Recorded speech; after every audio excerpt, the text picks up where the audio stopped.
another episode of Cooking Belly.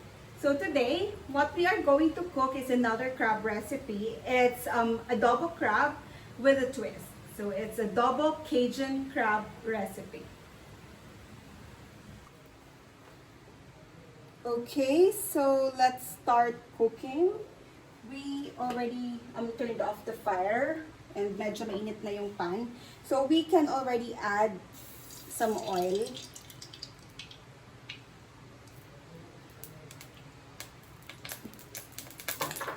Oops, medyo, kasi medyo may water yung pan natin. And then, the way that you can check if mainit na yung oil mo is if you put your wooden ladle sa oil and meron siyang bubbles. Now we can already add the onions.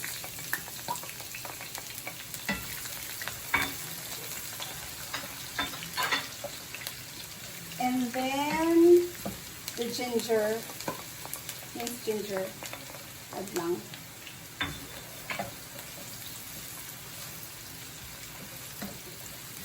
And then you can already add the garlic.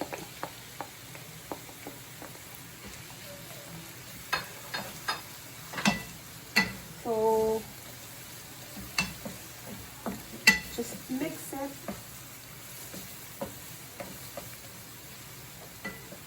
Increase natin ng konti yung fire para naluto na siya. And then you can already add the butter. So yung reason why I added oil muna is because normally mabilis matutong yung butter. So we don't want it na ma-burn. So tap lang natin ng konti para mabilis yung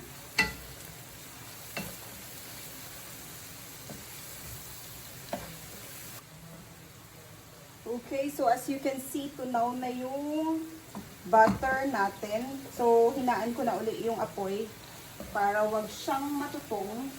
And then, we can already add the patis, the fish sauce. And then, a little bit of soy sauce, konti lang. This will add flavor kasi may patis ka na, and then remember you still have your salt. So i-add na din natin yung Cajun seasoning natin. Add na natin. And then mix lang, make sure na ma-mix siya and hindi mag-curdle. Then you can also add na din your lemon. And now, i-add na natin yung crab.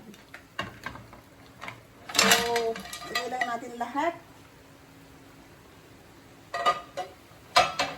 And then, increase na natin yung fire to make sure na maluto siya.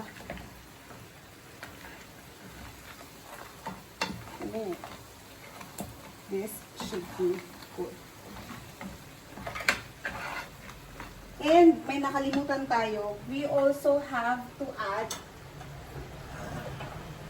water para sure tayong maluluto yung crab natin and hindi naman magtutong yung Cajun and adobo sauce natin. Simple lang. Then mix. Yung crab, as you can see, kinrack na din natin yung yung, what do you call this? Ano ba tawag dito? This one. And then, ito, we want it na buo para maganda sa plating. Pero, tinanggal din natin yung sponge. Kasi, dirty. Okay. So, i-mix lang natin siya ng konti. And then, para ma-soak lang lahat sa sauce. And then, i-cover natin. Cover lang natin siya ng ilang minutes. Let it cook for a few minutes. Okay, so after a few minutes, let's see how it is right now. Kailangan din natin siyang silipin to make sure na hindi matutong yung ilalim. And make sure na ma-soak din yung iba. So, kumbaga, haluin lang natin siya. And, yeah. There. So, okay naman. Hindi naman nagtutong yung sauce natin. And it's pretty doing okay. So,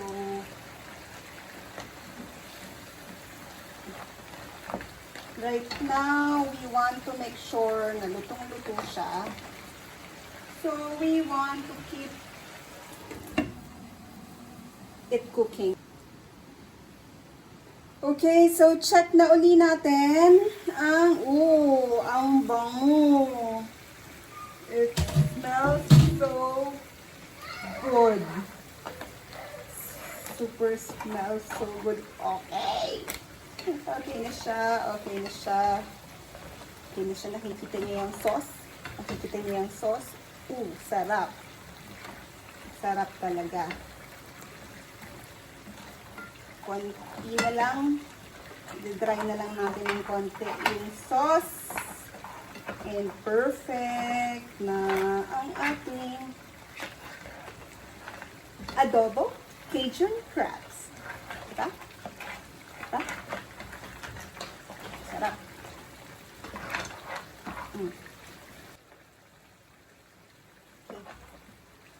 So, ayun naman natin siya ng super dry. We want nanad lang natin ng konti. And then, ready na to. Sandali lang, diba? Luto na siya.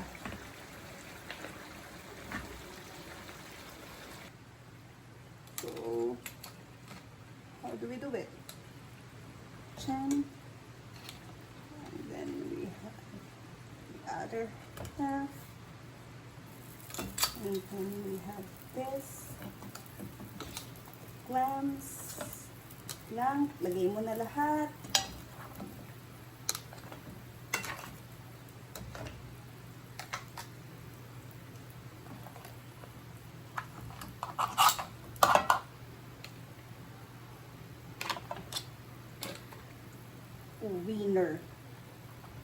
Winner talaga ang crabs natin. Winner.